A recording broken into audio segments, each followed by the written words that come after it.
chers élèves. Je suis M. K, professeur de mathématiques. Alors, donc aujourd'hui, je suis là devant vous pour vous proposer quelques démonstrations des formules sur le cône de révolution. Alors, nous allons entamer d'abord par mettre la représentation d'un cône ici à main levée. Nous verrons dans les vidéos qui viendront comment représenter un cône de révolution. Alors, en grand 1, vous avez la représentation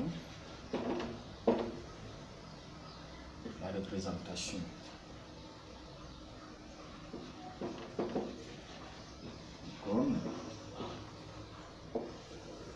Oui. Et donc ici, je vais représenter la base qui est là. Le disque de base, le centre O et le rayon R. Là, vous avez la hauteur. La hauteur est en pointillé.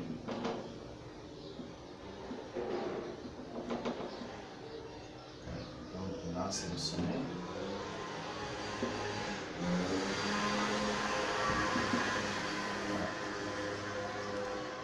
Voilà. Là, je vais prolonger ici. Là, c'est B, là, c'est A. Alors, voici, à main levée, la représentation d'un cône de révolution. Le disque de base est là, ça c'est le disque de base, ça c'est la partie latérale. Voyez. Et donc, retenez tout simplement que le segment SO est appelé hauteur. Ce segment est appelé hauteur. Je peux le noter ainsi, hauteur. C'est important de savoir ces notions.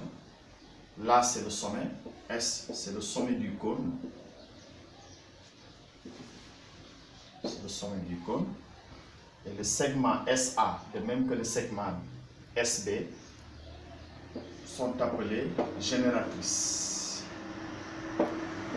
Génératrices. Alors là, c'est le rayon du disque de base, OA, de même que OB. C'est un rayon. Voyez. Alors, donc ça, c'est la représentation d'un cône en perspective cavalière. Voyez. Alors, de là, on peut voir une formule, une première formule, on va noter. Alors, regardez ici, si vous regardez bien, le triangle SOA, c'est un triangle qui est rectangle en haut, qui est formé par les segments génératrice, hauteur et rayon. De même que le triangle SOB, qui est un triangle rectangle en haut, formé par les segments génératrice SB, rayon OB et la hauteur SO. Ce qui veut dire que dans notre première formule, nous allons juste dire que le triplet génératrice, hauteur et rayon forment un triangle, toujours un triangle rectangle. Alors, par conséquent, on peut utiliser le théorème de Pythagore pour calculer l'une des longueurs en connaissant les deux autres. Donc, je vais juste noter le triplet G comme génératrice, H comme hauteur et le rayon. Ce triplet forme un triangle rectangle.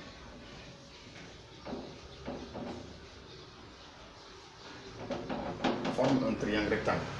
Donc, on peut utiliser le théorème de Pythagore. Voyez.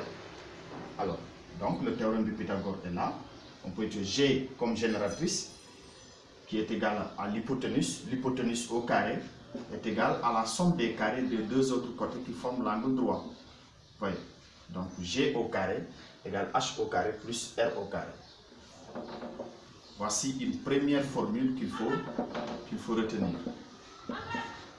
Alors, cette formule-là sert à calculer l'une des longueurs en connaissant les deux autres.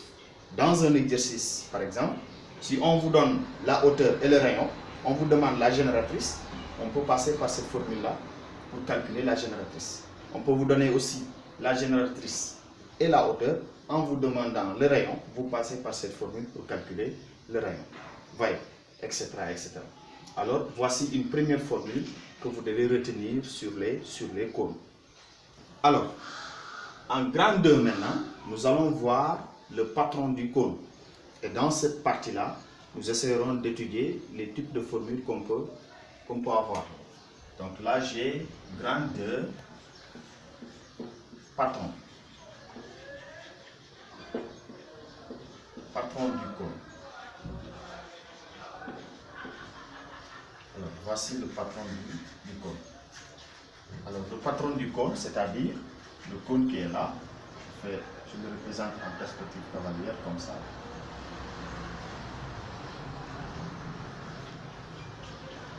Voici un exemple de cône.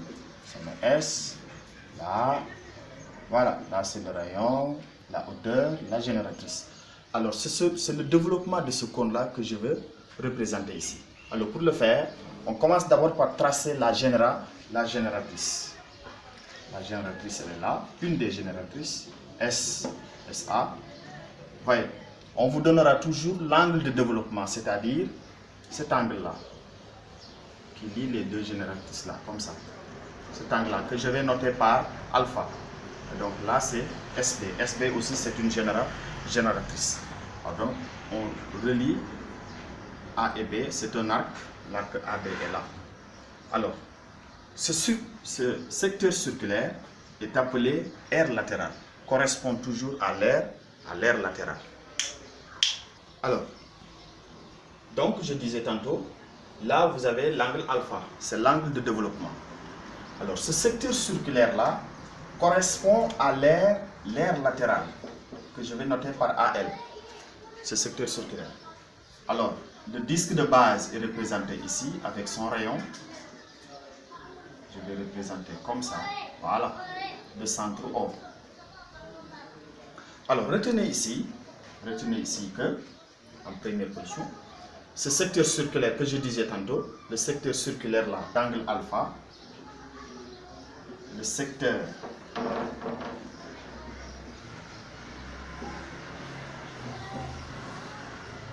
circulaire d'angle alpha correspond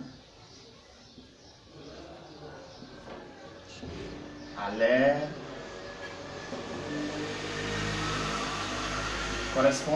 latérale. Ce secteur circulaire là, ça correspond à l'aire latérale. Vous voyez. Deuxièmement, ce que vous pouvez noter, c'est quoi?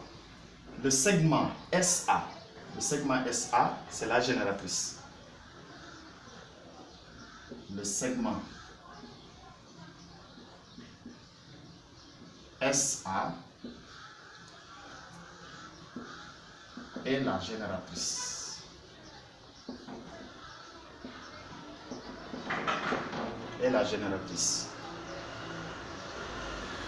Alors, le disque de base, ce disque de base là, le disque de base est représenté ici, qui correspond toujours à l'aire de base.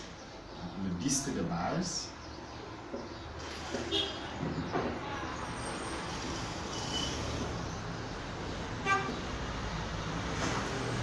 correspond à l'aire de base. Alors donc, de là, maintenant, il nous reste maintenant à définir la longueur de l'arc AB.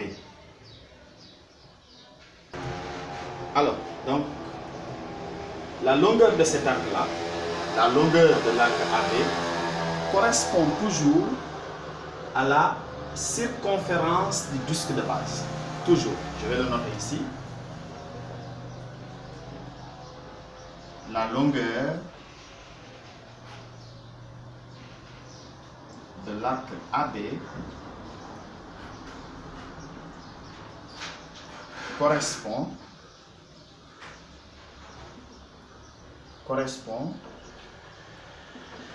à la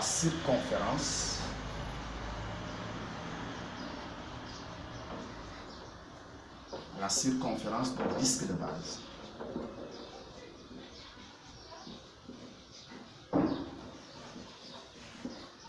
Voyez. Donc, la longueur là, la longueur de l'arc AB, c'est toujours égal à la circonférence du disque de base, c'est-à-dire le périmètre du cercle de base. Donc, on peut noter, on note 2 points, longueur de l'arc AB, c'est toujours égal au périmètre du disque de base. Périmètre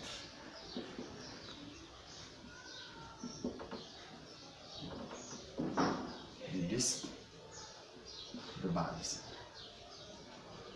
Ça, c'est important à savoir dans un premier temps. Oui. Alors, vous rappelez un peu sur le chapitre précédent. Sur les angles inscrits, nous avons étudié la longueur de l'arc. La longueur de l'arc, on avait dit que la longueur d'un arc, c'est toujours égal à quoi? C'est égal à 2 fois pi fois le rayon. C'est quel rayon? C'est le rayon du secteur circulaire. Voyez. Donc, fois ce rayon-là. Le rayon, c'est SA. Donc, moi, là, je l'ai noté par G. Je vais noter par G. Voyez. Multiplié par l'angle au centre. Ça, c'est l'angle au centre. Donc, multiplié par alpha, le tout sur 360 degrés. C'était ça notre formule dans le cours précédent. Alors, le périmètre de base, vous l'avez déjà étudié dans les classes antérieures. Périmètre du disque, vous le savez déjà, c'est 2 fois pi fois le rayon. Quel rayon? Le rayon est là, donc c'est fois R. Voyez. Et donc maintenant, nous allons, comme nous avons dit que la longueur de l'arc est égale au périmètre de base, donc on aura 2 pi G alpha sur 360 degrés, c'est égal à 2 pi R.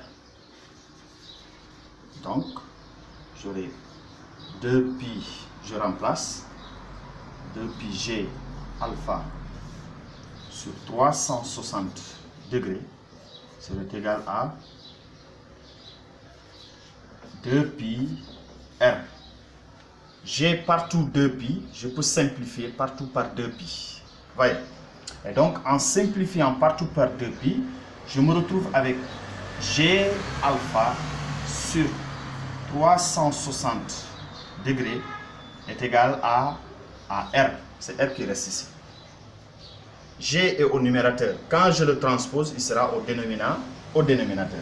Ce qui équivaut à dire que alpha sur 360 degrés, c'est égal à R divisé par le G là, sera divisé par G. Donc voici la formule qu'il faut retenir. Alors, nous avons déjà démontré notre deuxième formule. Okay? Donc c'est ce qu'il faut retenir. C'est ce qu'il faut retenir. Voilà, retenez tout simplement cette formule-là. Alors, à quoi sert cette formule-là? Cela sert à calculer une de ces longueurs ou mesures. Donc ici, cela veut dire quoi? Dans un exercice, si on vous donne le rayon et la génératrice, on vous demande de calculer l'angle, vous pouvez utiliser cette formule-là. Ok? En posant alpha sur 360 degrés égale R sur G, vous remplacez par leur valeur et vous tirez alpha. On vous donne alpha et le rayon, on vous demande la génératrice, vous pouvez utiliser cette formule aussi pour calculer. N'empêche, vous avez déjà vu la première formule. Voyez. Alors, je rappelle encore une fois, alpha, c'est l'angle de développement d'un cône de révolution. C'est l'angle de développement. Voilà. Donc, voici, en grosso modo, ce qu'il faut retenir sur ces deux formules-là. Voilà. Alors, nous allons continuer. Voir maintenant les calculs qui viendront. En grand 3, calcul d'air. Calcul d'air.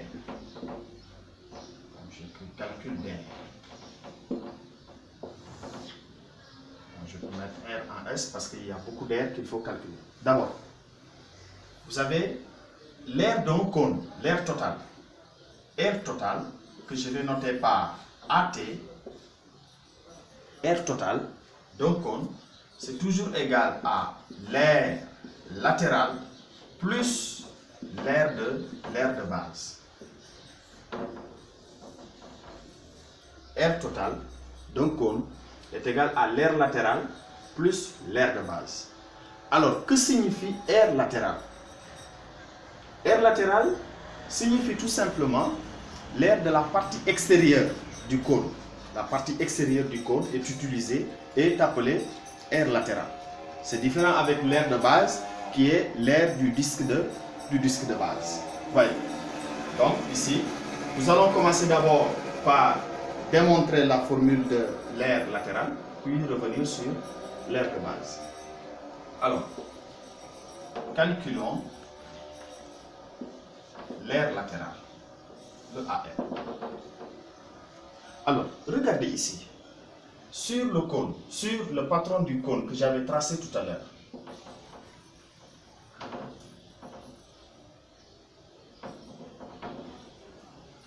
L'angle de développement est là. Alors, vous avez ici SAB. Vous avez le disque de base qui est là. Voilà. Alors, j'avais dit tantôt que ce secteur circulaire est appelé l'aire latérale. C'est ce dont on veut calculer, ce secteur circulaire-là, cette aire-là. Alors, qu'est-ce que ça signifie? Regardez ici. Ce secteur circulaire correspond à quel angle? Ça correspond toujours à l'angle de développement alpha. Voyez. Donc, je peux dire tout simplement, l'aire latérale correspond à l'angle alpha, en termes d'angle. Alors, regardez, si j'essaye maintenant de continuer ce cercle-là, parce que c'est un cercle. Vous m'excusez un peu. Voyez, donc c'est un cercle.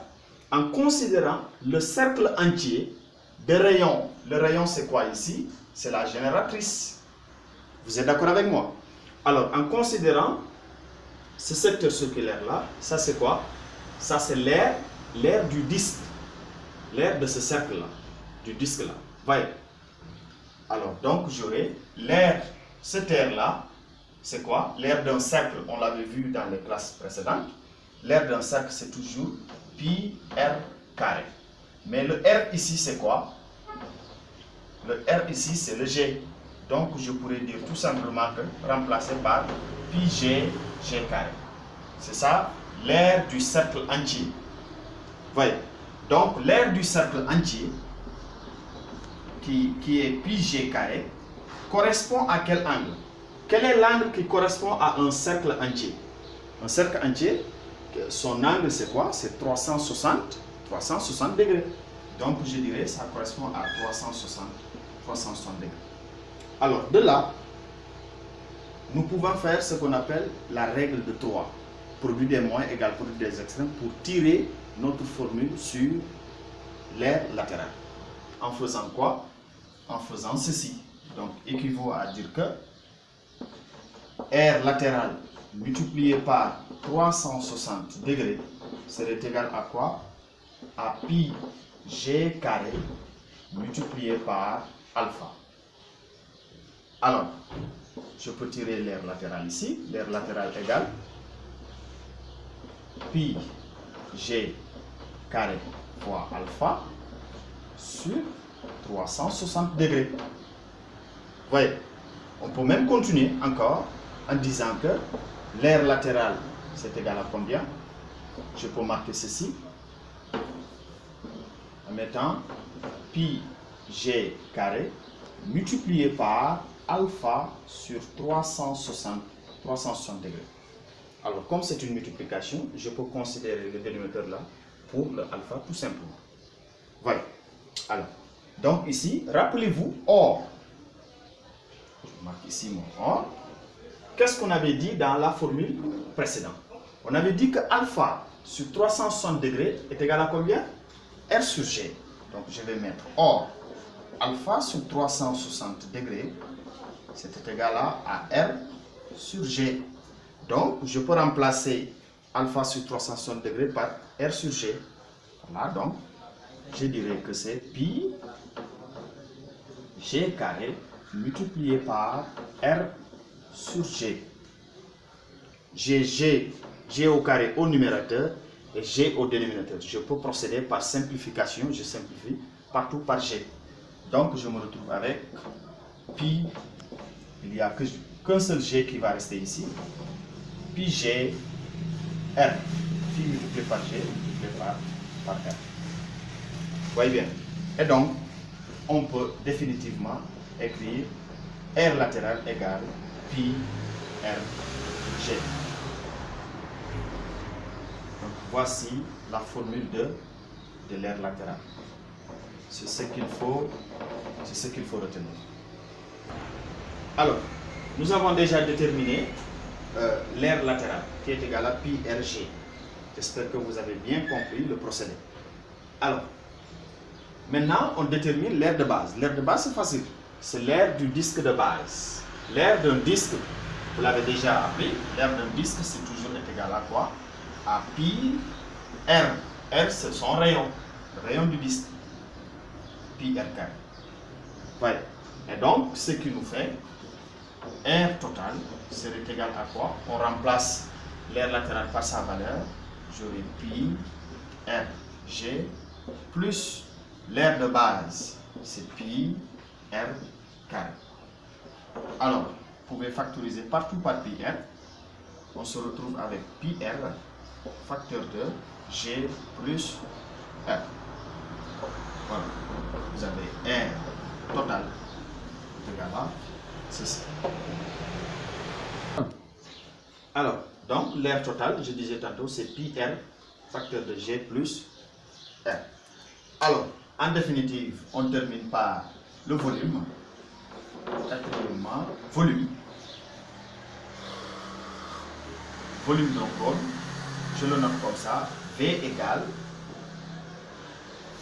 l'aire de base, R de base, multiplié par hauteur sur 3.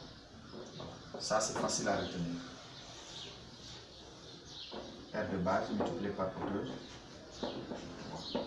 Voilà. Donc, c'est ce qu'il faut retenir. Alors, donc, nous avons terminé sur la démonstration des formules. Chers élèves, j'espère que vous avez compris ces formules. Alors, maintenant, je vais vous proposer quelques exercices d'application pour appliquer tout ce qu'on vient de voir sur le cours. Alors donc, pour bénéficier beaucoup plus de vidéos sur ça, je vous prie de vous abonner sur la chaîne Éducation TV, voilà, et de la partager. Voilà, merci beaucoup, je vous remercie.